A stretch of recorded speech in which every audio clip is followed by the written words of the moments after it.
नमस्कार। Last class में हम लोग देख रहे थे ओसेनिया कॉन्टिनेंट और हमने उसके बारे में चर्चा की थी कि ओसेनिया कॉन्टिनेंट जो है वो 4 पार्ट्स में डिवाइड है। पहला कौन था? ऑस्ट्रेलेशिया, पॉलिनेशिया, मेलिनेशिया और माइक्रोनेशिया।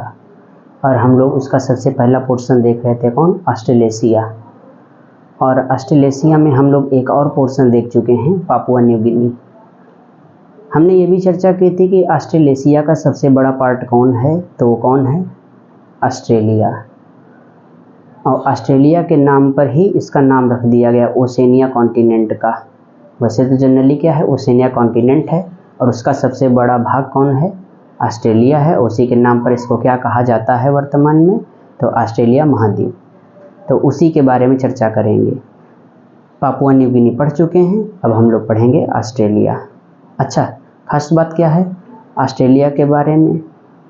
तो कुछ बेसिक बातें हैं, लेकिन उन बेसिक बातों को चर्चा करने से पहले में एक चर्चा और करेंगे। 2 तरीके से पढ़े जाते हैं मैप, एक होता है पॉलिटिकल मैप और एक होता है फिजिकल मैप।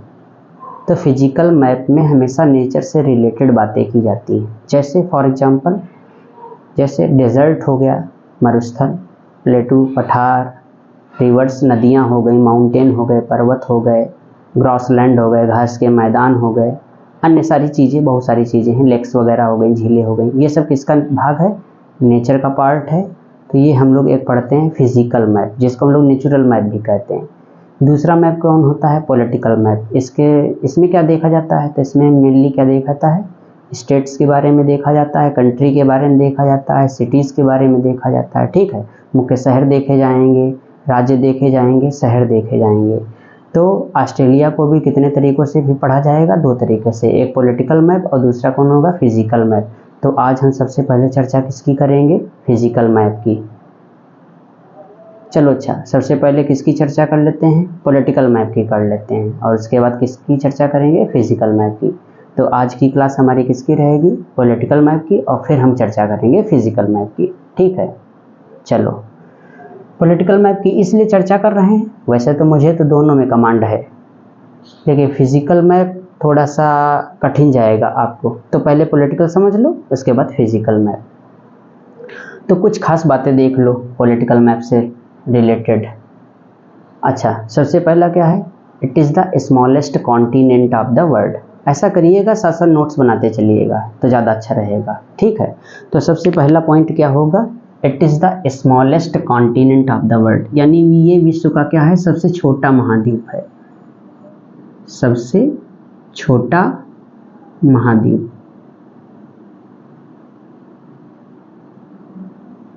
दूसरी खास बात क्या है?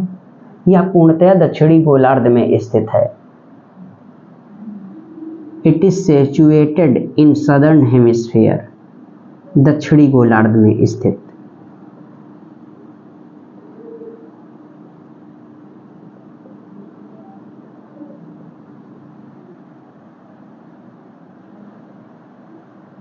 लिख लिया? अच्छा, एक और लिखिएगा, विश्व का सबसे बड़ा सवाना क्षेत्र यहीं स्थित है।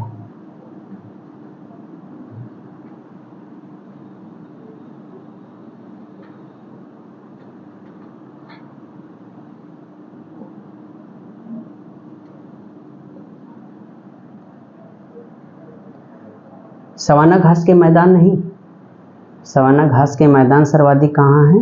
अफ्रीका महाद्वीप में। खास बातें क्या होती हैं वैसे सवाना घास के मैदानों की? उष्णकटिबंधीय क्षेत्र में पाए जाते हैं, 10 से 20 डिग्री के बीच में। वर्षा की मात्रा 100 सेंटीमीटर से कम होगी, 100 सेंटीमीटर से ऊपर हो जाएगी तो सवाना के जंगल हो जाएंगे, घास कड़ी होगी।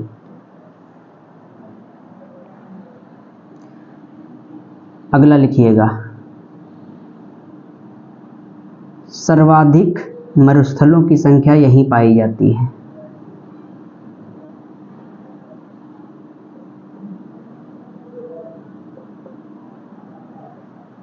तो दुनिया में संख्या के आधार पर सर्वाधिक मरुस्थल कहाँ पाए जाते हैं? ऑस्ट्रेलिया महाद्वीप में। सबसे बड़ा मरुस्थल कहाँ होता है? अफ्रीका महाद्वीप में, सहारा नाम सुने होंगे। मरुस्थल की खास बात क्या होती है? वर्षा की मात्रा 50 सेंटीमीटर से क्या होती है? कम। ऐसे स्थलखंड जहाँ वर्षा की मात्रा 50 सेंटीमीटर से कम हो उन्हें क्या कहा जाता है? मरुस्थल कहा जाता है। एरिड में आएंगे, सवाना क्षेत्र अगर पढ़े होंगे पिछली क्लास में तो याद होगा। मरुस्थल शब्द ये बताता है कि वर्षा की मात्रा कम होगी। इसका मतलब इसे क्या कहते हैं? प्यासी भूमि का देश भी कहा जाएगा। ठीक है, तो अगला पॉइंट लिख लीजिएगा, इसे प्यासी भूमि का देश कहते हैं।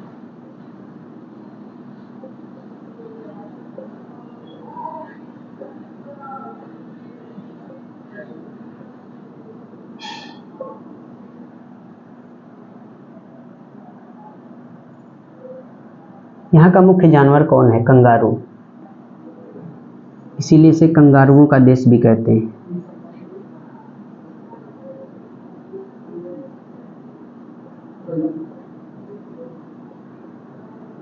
आप लोग मैच वगैरह देखते होंगे तो कहते होंगे कंगारू। कीवी न्यूजीलैंड वालों को कहते हैं, इसीलिए कीवियों का देश इसे कहा जाता है, न्यूजीलैंड को कंगारुओं का देश। दुनिया में अगर सर्वाधिक चूहे देखने हैं तो आप चले जाइए कहाँ? ऑस्ट्रेलिया। साथ साथ और दुनिया में सर्वाधिक भेड़ पालन कहाँ होता है? ऑस्ट्रेलिया में। यहाँ की एक विश्व प्रसिद्ध बहुत बढ़िया भेड़ है, कौन? मेरिनो।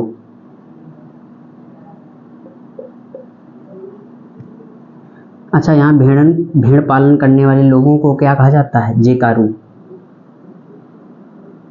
ये बड़ा इंपॉर्टेंट पॉइंट है।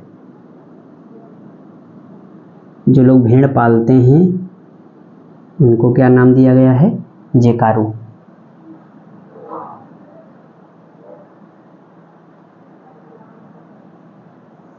अच्छा, दक्षिणी गोलार्ध में, दक्षिणी गोलार्ध का मतलब समझते हो? जीरो के ऊपर उत्तरी गोलार्ध और नीचे दक्षिणी गोलार्ध। तो दक्षिणी गोलार्ध में लौह इस्पात उद्योग सर्वाधिक कौन करता है? ऑस्ट्रेलिया। तो दक्षिणी गोलार्ध में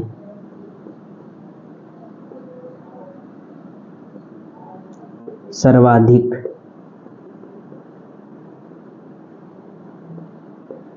लौह इस्पात का उत्पादन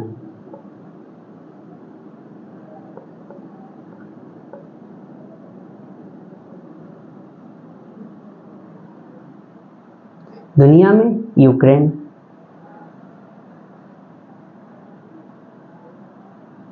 सर्वाधिक लौह अयस्क कहाँ पाया जाता है? चाइना। चलो देखो, दुनिया में सर्वाधिक कोयला कहाँ पैदा होता है? चाइना। भंडार भी कहाँ है? चाइना में।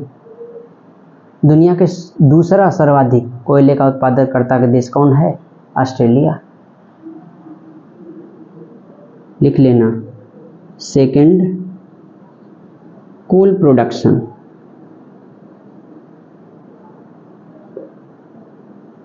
ऑफ द वर्ल्ड कौन? ऑस्ट्रेलिया। एक और खास बात लिखिएगा, दुनिया में सर्वाधिक जैव विविधता कहाँ पाई जाती है? अफ्रीका महाद्वीप में। लेकिन जैव विविधता के प्रकार कहाँ देखने को मिलते हैं? ऑस्ट्रेलिया। तो टाइप्स ऑफ बायोडाइवर्सिटी,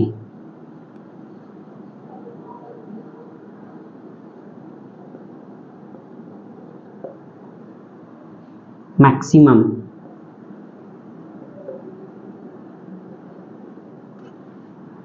वो कहाँ? टाइप्स लिखा है।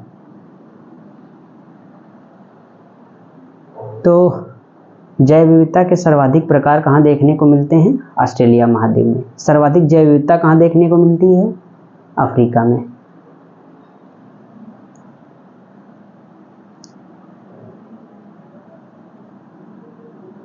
अगला देखिए, इतना लिख लिया? ऊपर लिखें, ज़्यादा सही रहेगा।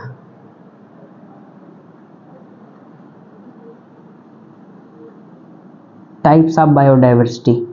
ठीक है, आगे देखो, एक लायर पक्षी यहाँ पाया जाता है। लायर पक्षी आवाज़ की नकल करने में सबसे विश्व प्रसिद्ध है, तो अगला पॉइंट ही लिख लीजिएगा सीधे सीधे, लायर पक्षी, लायर।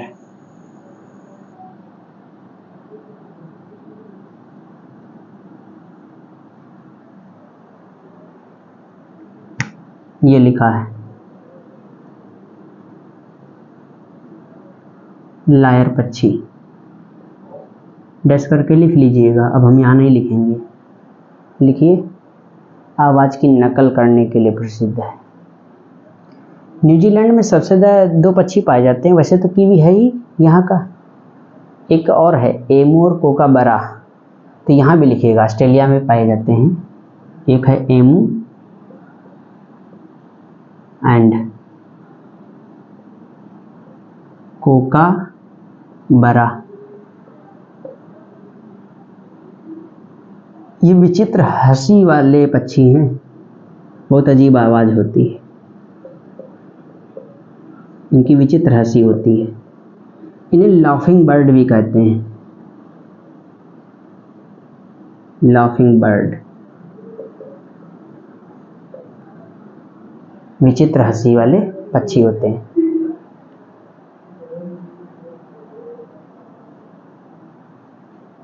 लिख लिया। चलो देखो, जो ऑस्ट्रेलिया देश है वो कुल 8 राज्यों में विभाजित है, कुल 8 राज्यों में, जिसमें 2 केंद्र शासित प्रदेश हैं और 6 राज्य हैं। जैसे भारत पढ़ा होगा, भारत में कुल कितने राज्य हैं? कुल 36 राज्य हैं, उनमें 28 राज्य हैं और 8 केंद्र शासित प्रदेश हैं। तो जब कुल की बात की जाती है तो कुल में दोनों जोड़े जाते हैं, राज्य और केंद्र शासित प्रदेश। ऐसे ही ऑस्ट्रेलिया में कुल राज्य कितने हैं? 8। 8 में 6 राज्य हैं और 2 केंद्र शासित प्रदेश हैं। जैसे तुमने भारत सुना होगा, भारत की राजधानी कौन है? दिल्ली, और दिल्ली स्वयं केंद्र शासित प्रदेश भी है। ऐसे ऑस्ट्रेलिया देश की राजधानी कौन है? कैनबरा, और कैनबरा स्वयं में अपने आप में क्या है? केंद्र शासित प्रदेश। तो ऑस्ट्रेलिया की राजधानी कौन हो जाएगी? कैनबरा, जो कि एक केंद्र शासित प्रदेश है। दूसरा केंद्र शासित प्रदेश कौन है? नदर्न टेरिटरी, उत्तरी केंद्र शासित प्रदेश, और इस उत्तरी केंद्र शासित प्रदेश की राजधानी है रम जंगल। अब 6 और देख लो राज्य। पहला पश्चिमी ऑस्ट्रेलिया, जिसकी राजधानी कौन है? पर्थ। दक्षिणी ऑस्ट्रेलिया, जिसकी राजधानी कौन है? एडिलेड। अगला विक्टोरिया, जिसकी राजधानी होबार्ट।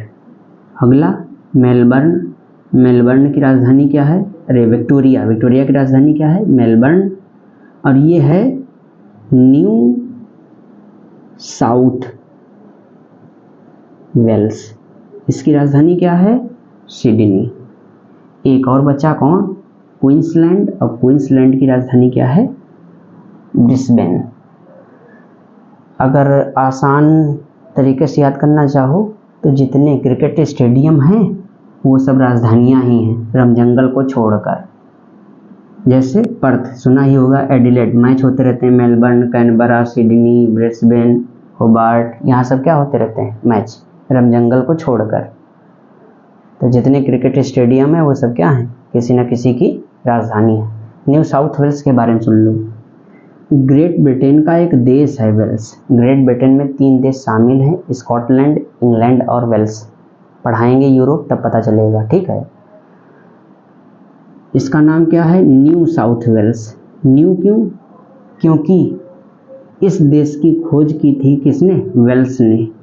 तो वेल्स पुराना कहाँ है? ग्रेट ब्रिटेन में, तो इसी का नाम रखा गया न्यू वेल्स। साउथ क्यों कहा गया? क्योंकि ग्रेट ब्रिटेन कहाँ है? उत्तरी गोलार्ध में, अर्थात वेल्स कहाँ है? उत्तरी गोलार्ध में। तो ये कहाँ है? दक्षिणी गोलार्ध में, इसीलिए इसका नाम क्या रखा गया? New South Wales. चलो कुछ खास बातें भी देख लो। देखोगे पॉलिटिकल मैप में देखना, ठीक है। और एटलस एक ही होना चाहिए, इंग्लिश। हिंदी में पूरा पीला दिया होगा, समझ में नहीं आता है। इंग्लिश में अलग अलग कलर बने होते हैं, उसी के अनुसार देखेंगे। तो यहाँ देखो बीचों बीच से एक लाइन जा रही होगी जिसका नाम होगा ट्रॉपिक ऑफ कैप्रिकॉर्न, मकर रेखा, 23 डिग्री हाफ साउथ। ये क्या कर रही है, ये पूरे ऑस्ट्रेलिया को दो भागों में विभाजित कर रही है, एक नॉर्थ पार्ट ऑफ ऑस्ट्रेलिया, दूसरा साउथ पार्ट ऑफ ऑस्ट्रेलिया। और ये जब साउथ है तो इसका मतलब 0 डिग्री कहाँ से गुजर रही होगी, ऊपर जा रही होगी, और 0 से 23.5 के बीच का एरिया उष्ण, 23.5 से 66.5 के बीच का एरिया शीतोष्ण, और 66.5 से लेकर के पोल का एरिया कितना होता है, शीत, जिसको ध्रुवीय क्षेत्र भी कहते हो। तो अर्थात ये क्या हो जाएगा, ऊपर वाला उष्णकटिबंधीय क्षेत्र और नीचे वाला क्या हो जाएगा, शीतोष्ण कटिबंधीय क्षेत्र। ऐसा क्यों, क्योंकि क्या है, Tropic of Capricorn pass in mid, किसके, ऑस्ट्रेलिया के क्या कर रही है, बीचों बीच गुजर रही है, इसलिए ऑस्ट्रेलिया का जो उत्तरी भाग हो जाएगा वो किस में चला जाएगा, उष्णकटिबंधीय क्षेत्र में, और नीचे वाला भाग किस में चला आएगा, दक्षिणी, नीचे वाला दक्षिणी शीतोष्ण कटिबंधीय क्षेत्र में। तो लिखिएगा ऑस्ट्रेलिया का उत्तरी भाग उष्णकटिबंधीय क्षेत्र में तथा दक्षिणी भाग शीतोष्ण कटिबंधीय क्षेत्र में स्थित है, क्योंकि मकर रेखा ऑस्ट्रेलिया के बीचों बीच गुजरती है। अब एक एक करके देख लीजिएगा। सबसे पहले देखिएगा पश्चिमी ऑस्ट्रेलिया के बारे में, पॉलिटिकल मैप में देखिएगा। तो पॉलिटिकल मैप में देखोगे क्या, पर्थ देख रहे हो, तो यहाँ लिखा नहीं होगा, मैं बोल रहा हूँ, लिख लीजिए पर्थ के बारे में। तो पहली तो खास बात यही हो जाएगी, पश्चिमी ऑस्ट्रेलिया की क्या है, ये राजधानी है। दूसरा और लिखिएगा पर्थ के बारे में, यह स्वान नदी के किनारे स्थित है, स्वान,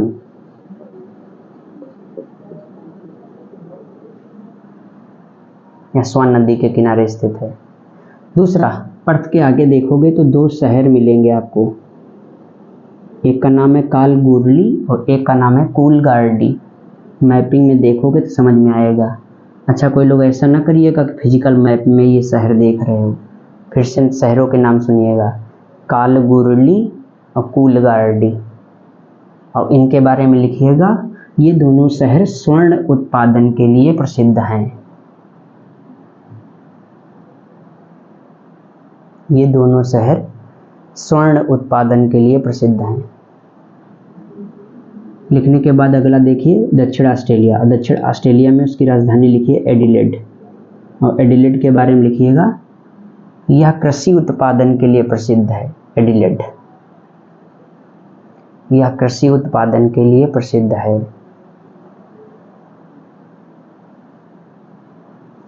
विक्टोरिया, विक्टोरिया की राजधानी कौन है, मेलबर्न, और मेलबर्न के बारे में लिखिए, इसे डेट्रॉयड ऑफ ऑस्ट्रेलिया कहते हैं, ये लिखा है, इसे डेट्रॉयड,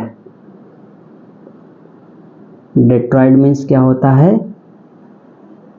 ऑटो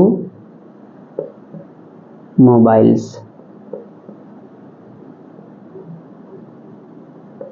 और अगर ऑटोमोबाइल्स ना समझ पा रहे हो तो ब्रैकेट में लिखिएगा भारी मशीनरी उद्योग।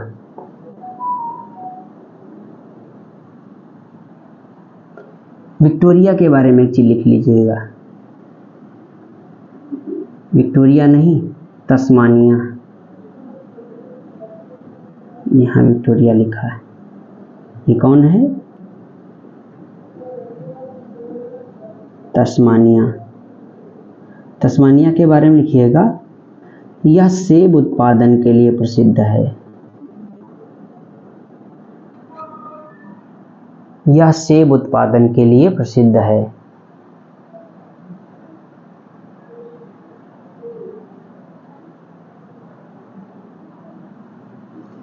सिडनी के बारे में लिखिएगा, इसे वुलपोर्ट कहते हैं, पोर्ट मीन्स बंदरगाह, इसे वुलपोर्ट कहते हैं, क्योंकि यहाँ से सर्वाधिक ऊन का निर्यात किया जाता है।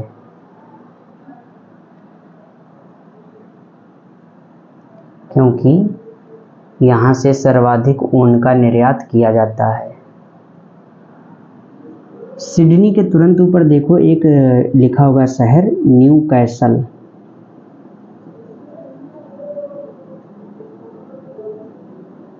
न्यू कैसल के बारे में लिखिएगा, यह वस्त्र उद्योग तथा लौह उत्पादन के लिए प्रसिद्ध है। यह वस्त्र उद्योग तथा लौह उत्पादन के लिए प्रसिद्ध है।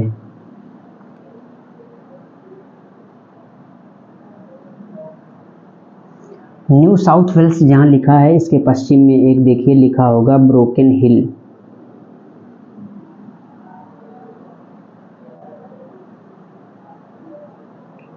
ब्रोकन हिल, ब्रोकन हिल के बारे में लिखिएगा, यह जिंक उत्पादन के लिए प्रसिद्ध है।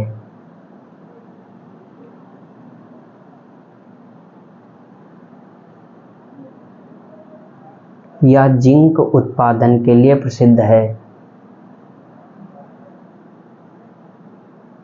और लिखिएगा यहाँ ब्रैकेट में, यहाँ तांबे के भंडार भी पाए जाते हैं।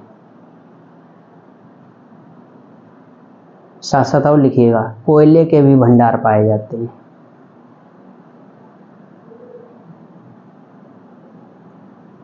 अब लिख लीजिएगा न्यू साउथ वेल्स। लिखिए, ऑस्ट्रेलिया में सर्वाधिक गेहूं उत्पादक राज्य है। ऑस्ट्रेलिया में सर्वाधिक गेहूं उत्पादक राज्य है।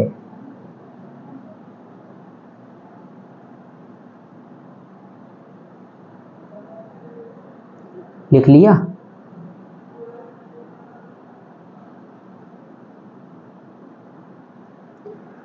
दक्षिण ऑस्ट्रेलिया के ऊपर देखो मकर रेखा गुजर रही होगी और उसी मकर रेखा के ऊपर देखो यानी उत्तरी प्रदेश में दक्षिण भाग में देखो लिखा होगा एलिस स्प्रिंग। लिख लो famous for mineral oil production, या खनिज तेल उत्पादन के लिए प्रसिद्ध है।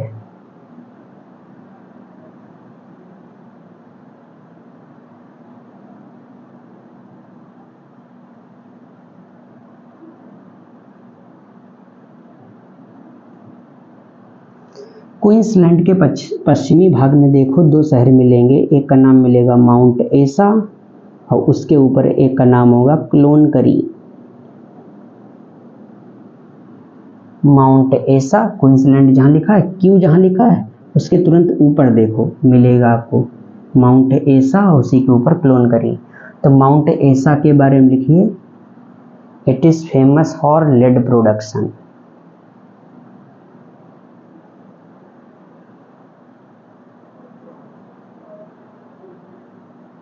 It is famous for lead production. और एक लिखिएगा, यहाँ तांबे के भी भंडार पाए जाते हैं। और क्लोनकरी के बारे में लिखिएगा, क्लोनकरी उसी के ऊपर होगा, यह ऑस्ट्रेलिया का सबसे गर्म स्थान है। यह ऑस्ट्रेलिया का सबसे गर्म स्थान है।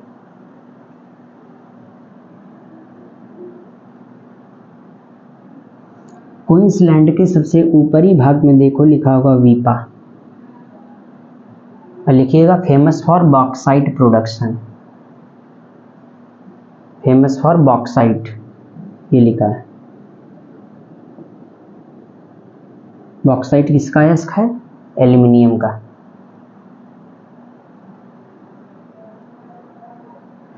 अच्छा, यहाँ और देखो जो उत्तरी प्रदेश दिया है नदर्न टेरिटरी, उसके ऊपर उसकी राजधानी देखो बनी होगी, रमजंगल लिखा होगा और उसी रमजंगल के ऊपर देखो लिखा होगा डार्विन।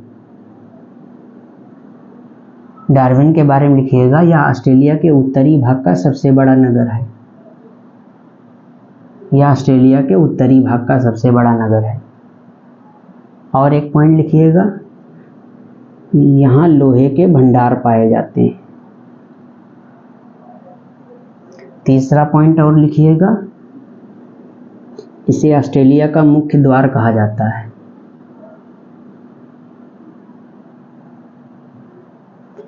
जहां डार्विन देख रहे हो उसी के ऊपर देखो पॉलिटिकल मैप में एक ये छोटा सा आइलैंड टाइप का बना होगा, नाम लिखा होगा मेलविली। अब मेल्विली के बगल में देखो, ये एक ऐसा निकला हुआ एरिया मिलेगा आपको, ठीक है, नाम होगा इसका, एटलस में नहीं दिया है, तो यहाँ देखो ये एरिया तो बना होगा एटलस में, इसी को समझिए और इसका नाम लिखिएगा कोबर्ग पेनिनसुला, कोबर्ग प्रायद्वीप। It is the first Ramsar site of the world, यह विश्व का पहला रामसर साइट है।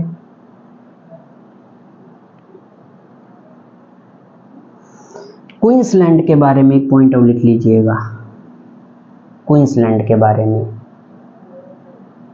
यह ऑस्ट्रेलिया का सर्वाधिक गन्ना उत्पादक राज्य है।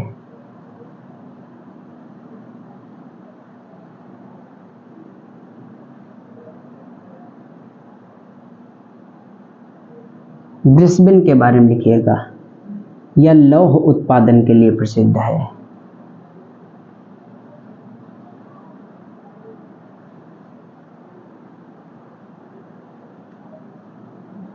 तो कुछ मुख्य शहर ऑस्ट्रेलिया से रिलेटेड थे और कुछ मुख्य पॉइंट भी थे जो शुरुआती चरण में हुए होंगे, भी देखा था।